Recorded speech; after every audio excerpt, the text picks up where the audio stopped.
Good morning, welcome back to the channel. So today I have a lot to do. Okay, I have two orders. I have a maternity sash and a set of sweaters that I need to heat press for a bride to be. She wants matching sweaters, and so right now I'm heating the heat press and I'm gonna go get the sweaters, but quickly I need to kind of clear the table so I can bring that in. But yeah, basically this morning I just been organizing, putting inventory away, and also last night I was working on some maternity sashes for the shop. So I have had this design out of stock for a while, like a really long time, and so I thought I would bring it back, but I want to take new photos on the mannequin.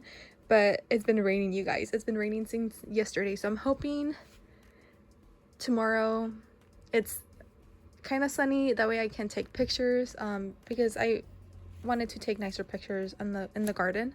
So yeah, this is how they all turned out, and excited to bring back this maternity sash. And then I have these two that I need to quickly work on as well.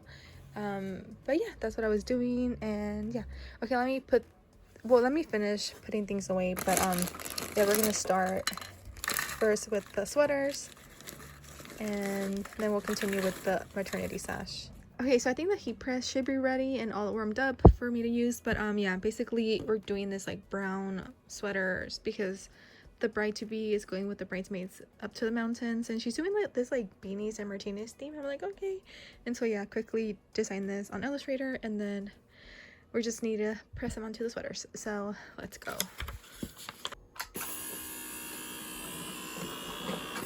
Okay, so just letting that cool a little bit. It is on a hot peel, but still it's really hot, so just, you know, for a couple seconds, just let it cool down a little bit,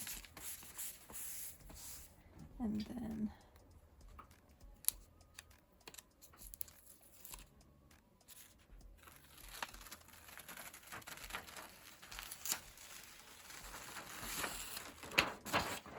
peel, and ta-da! Okay, so I'm gonna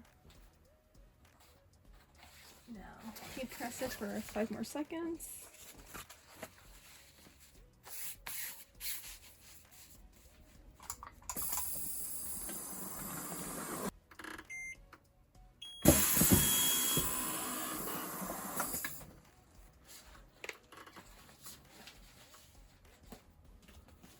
And one sweater is complete, and now we have 6 more to make. Sweaters are done, and I'm folding them right now. And then the last thing I need to heat press is a mommy to be sash. So let me cut the ribbon. But yeah, this is how they turned out. That's it. Yeah, this is the last thing I need to heat press, and then I'm gonna continue working on the other sashes. This is done, and now, like I said, let's finish the rest of the floral maternity sashes. That way I'm hoping tomorrow I can take pictures if it's not that cloudy and it doesn't rain. The last two that I needed to make, these gender reveal ones, stayed, and it did not rain, but it's really cold and kind of windy. But we're gonna continue. And so yeah, I have the mannequin and taking pictures. So yeah, by the time this video up, everything should be up on the store. If you guys want to check it out, I'll link my store down below. And yeah, that's pretty much it. I'll see you in the next video. Bye.